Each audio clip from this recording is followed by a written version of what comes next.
Welcome to Komodo Island, home to giant lizards that look like they were ripped straight out of a prehistoric nightmare. Being a Komodo dragon sounds awesome, right? You're massive, you're a predator, and you've got venomous bites that would make a snake jealous. But hold on. Being born as one of these mini Godzillas isn't as cool as it seems. From dodging your own kind to surviving brutal battles for scraps of food, life as a baby Komodo dragon is less king of the jungle and more survivor on hard mode. Ready to find out why it sucks to be born as a Komodo dragon? Let's dive in. Congratulations! You've just hatched out of your leathery egg. But don't get too excited, because guess what? You're surrounded by danger. You're only about 16 inches long and weigh as much as a loaf of bread. To make matters worse, your siblings are hatching around you, and they're not exactly your friends. Komodo dragons are notorious for eating anything, including their own kind.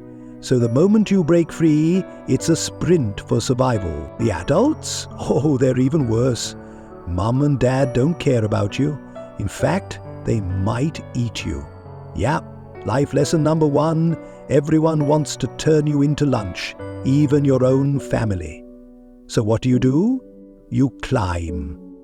Baby Komodo dragons immediately scramble up nearby trees to escape their cannibalistic relatives.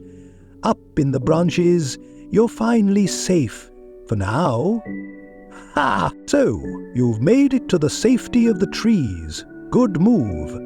But living up here isn't all coconuts and sunshine. You're not the only creature hanging out in the canopy. Birds of prey, snakes, and even bigger lizards are lurking, just waiting for an easy meal. And guess what? You are the easy meal. Food is scarce too. You're surviving on insects, small lizards, and birds when you're lucky. Compared to the adults who feast on goats, deer, and water buffalo, your diet is basically whatever I can catch that won't eat me first. And while you're munching on bugs, you're also watching your back, because falling out of the tree means certain death. It's a jungle gym of survival up here, and one wrong step can send you plummeting into the jaws of an adult Komodo dragon. After a couple of years of tree hopping, you're no longer a tiny hatchling. You've grown bigger, stronger, and bolder. Time to come down and face the real world. Spoiler alert, it's not exactly welcoming. On the ground, you're still not big enough to compete with the adults, so you've got to scavenge for food.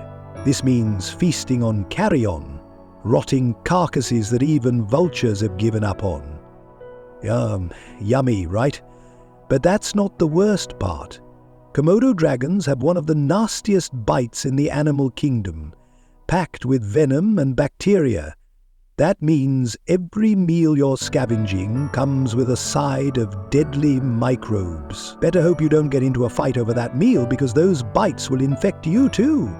As you grow bigger, your life is still a constant battle. You're too small to take down big prey, like deer or buffalo, and you're too big to hide in the trees anymore. So, what's your survival plan? Eating anything and everything. Small mammals, birds, eggs, or whatever leftovers you can find. But don't get comfortable. The adult dragons are territorial, and they don't care how hard you've worked for that meal. If they find you scavenging, they'll either chase you off or eat you. Oh, and let's not forget the other dangers of living on Komodo Island: extreme heat, lack of water, and competition from other predators. To survive, you've got to become a sneaky, scrappy hunter who's always on the move. Life is like a deadly game of hide and seek, and the stakes couldn't be higher. Fast forward a few more years, and you've made it. You're now a fully grown Komodo dragon, over 10 feet long and weighing nearly 150 pounds. Congratulations. You're officially a tank with legs. But the struggles don't stop here. Now you're big enough to hunt deer, wild boar, and even water buffalo. But it's not as glamorous as it sounds. Hunting as a Komodo dragon is messy. You don't exactly sprint after your prey like a cheetah.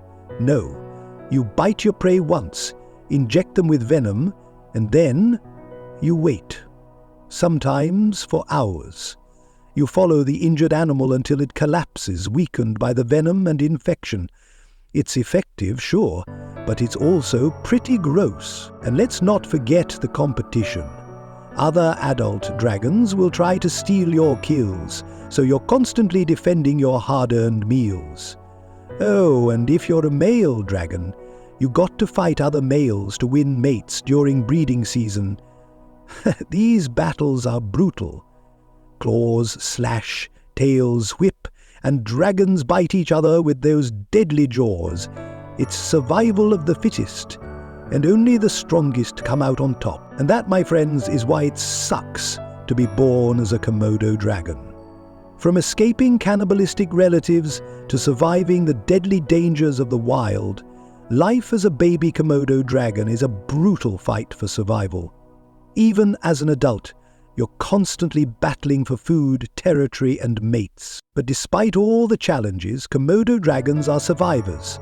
They've been ruling their island for millions of years, adapting to their harsh environment and becoming one of nature's most incredible predators.